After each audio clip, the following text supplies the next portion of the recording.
तो दोस्तों, ये कहानी शुरू होती है एक भारतीय शहर बेंगलुरु से, जहां अर्जुन मेहता और उसकी पत्नी अनीता मेहता हाल ही में एक नए घर में शिफ्ट हुए हैं।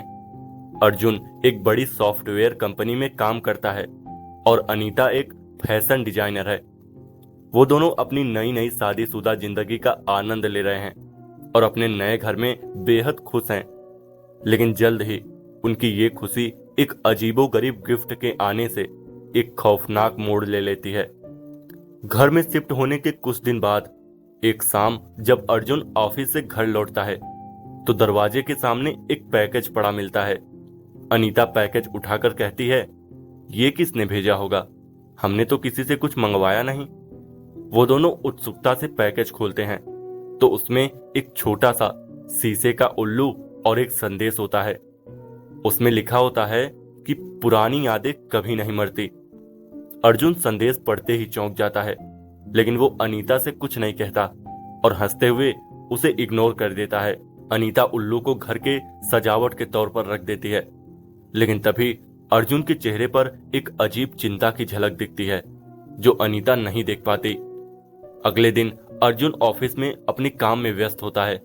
तभी उसकी कंपनी के गेट पर एक अनजान व्यक्ति उससे मिलने आता है। ये व्यक्ति है गौरव चड्ढा, जो अर्जुन के कॉलेज का पुराना दोस्त है। गौरव दिखने में थोड़ा बेढंगा और उदास सा लगता है। वो अर्जुन को देखकर मुस्कुराता है, लेकिन उसकी मुस्कान में एक अजीब बेचैनी होती है। गौरव, कैसा है अर्जुन? कितने सालों बाद मिल रहे हैं यार। अर्जुन थोड़ी देर के लिए हैरान हो जाता है, लेकिन फिर जल्दी से मुस्कुरा देता है। अरे गौरव, हाँ यार, बहुत साल हो गए, पर तुम यहाँ क्या कर रहे हो? गौरव बस उसे देखता रहता है और कहता है, मैं बस पुरानी बातें याद आ रही थी। मैंने सुना कि तुम यहाँ हो तो सोचा मिल लूं। अर्जुन थोड़ी असहजता महसूस करता है, लेकिन वो गौरव को अपनी असली भावनाएं नहीं दिखाता। वो उसे अपने घर आने का न्योता दे देता है, ये सोचते हुए कि शायद ये मुलाकात खत्म होते ही गौरव फिर कभी उसे परेशान नहीं करेगा। लेकिन गौरव उसी शाम अर्जुन और अनीता के घर पहुंचता है। वो उनके लिए एक और गिफ्ट लाता है, एक प्याला यानी मग, जिस पर अर्जुन का कॉलेज का नाम और एक पुरानी तस्वीर प्रिंट होती है। अर्जुन तस्वीर देखकर घबरा जाता है, क्योंकि वो तस्वीर उसकी और गौरव की कॉलेज की पुरानी फोटो होती है, जब एक बड़ी घटना ने उनकी दोस्ती को तोड़ दिया था।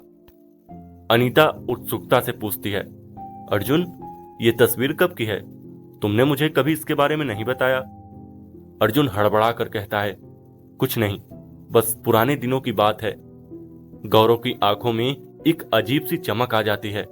वो अर्जुन की ओर देखकर कहता है, अर्जुन, कुछ बातें ऐसी होती हैं जो हम चाहकर भी नहीं भूल सकते, जैसे मैंने तुम्हें नहीं भूला। ये सुनकर अनीता और अर्जुन दोनों असहज हो जाते हैं, लेकिन वो इसे नजरअंदाज कर देते हैं। गौरव थोड़ी देर में वहां से चला जाता है, लेकिन जाते जाते कहता है, मैं फिर आऊंगा। अगले कुछ दिनों में अर्जुन और अनीता को लगातार गिफ्ट्स मिलते रहते हैं, कभी दरवाजे पर तो कभी उनके घर के अंदर। इन गिफ्ट्स में अजीब अजीब चीजें होती हैं, जैसे टूटी हुई घड़ी, काले गुलाब और एक गड़गड़ाती आवाज वाला टेप। हर गिफ्ट के साथ एक ही संदेश होता है, यादें कभी नहीं मिटती। अर्जुन का मनोबल गिरने लगता है। वो परेशान हो जाता है और अनीता से झूठ बोलता है कि ये सब बस एक बुरा मजाक है, लेकिन अनीता को शक होता है कि अर्जुन उससे कुछ छिपा रहा है। एक रात अर्जुन और अनीता घर में अकेले होते हैं, जब अचानक घर की लाइट्स बंद हो जाती हैं। अंधेरे में अनीता को अपने घर के शीशे में किसी की परछाई दिखाई देती है। वो घबराकर अर्जुन को पुकारती है, लेकिन जब अर्जुन आता है तो वहां कोई नहीं होता। अर्जुन अपने पुराने दोस्त से पीछा छुड़ाने का फैसला करता है और अगले ही दिन गौरव से मिलने जाता है। वो गुस्से में गौरव से कहता है, तुम्हें चाहिए क्या? तुमने मुझे क्यों निशाना बनाया है? गौरव ठंडी आवाज में कहता है, मैं तो सिर्फ तुम्हें याद दिलाना चाहता हूं अर्जुन, वो समय जब तुमने मेरी जिंदगी बर्बाद की थी। कहानी एक फ्लैशबैक में जाती है। कॉलेज के दिनों में अर्जुन और गौरव बेस्ट फ्रेंड थे, लेकिन एक दिन अर्जुन ने एक पार्टी में गौरव के साथ एक बुरा मजाक किया था। उसने गौरव को बदनाम कर दिया था, जिससे गौरव को मानसिक सदमा लगा और वो डिप्रेशन में चला गया। अर्जुन ने उसे कभी मदद नहीं की और उसके दोस्त ने उसे अकेला छोड़ दिया। गौरव की जिंदगी तबाह हो गई और वो आज तक अर्जुन से इस चीज का बदला लेना चाहता था। गौरव अर्जुन को धमकी देता है, मैं तुम्हें और अनीता को तबाह कर दूंगा। जैसे तुमने मेरी जिंदगी बर्बाद की, वैसे ही मैं तुम्हें सब कुछ खोने पर मजबूर कर दूंगा। अर्जुन डर जाता है, लेकिन वो गौरव को पुलिस में रिपोर्ट करने की धमकी देता है।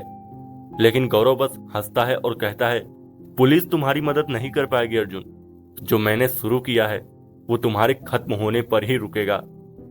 अर्जुन घर वापस आता है और अनीता को सब कुछ बता देता है। अनीता नाराज होती है कि अर्जुन ने इतनी बड़ी बात उससे छिपाई, लेकिन वो दोनों मिलकर गौरव से लड़ने का फैसला करते हैं। वो घर की सुरक्षा बढ़ा देते हैं और हर वक्त सतर्क रहते हैं। एक रात गौरव चुपके से उनके घर में घुसता है। वो अर्जुन और अनीता को बेहोश करके बांध देता है। जब वो होश में आते हैं तो खुद को एक कुर्सी पर बंधा पाते हैं और सामने गौरव खड़ा होता है। गौरव एक वीडियो चलाता है जिसमें अर्जुन का पुराना अपराध और गौरव की तबाही दिखाई जाती है। गौरव चिल्लाता है, मैंने तुम्हें माफ नहीं किया अर्जुन, मैं तुम्हें माफ नहीं कर सकता। अब तुम महसूस करोगे कि मैंने क्या सहा है।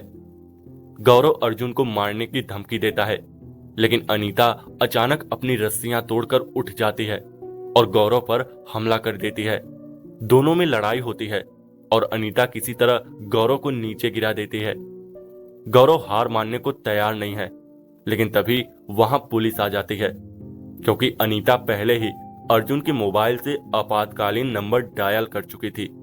पुलिस गौरव को गिरफ्तार कर लेती है और अर्जुन और अनीता बच जाते हैं। गौरव को जेल ले जाया जाता है, लेकिन जाते जाते वो अर्जुन को एक आखिरी संदेश देता है, मैं हार कर भी जीता हूं अर्जुन, क्योंकि अब तुम अपनी पूरी जिंदगी इस डर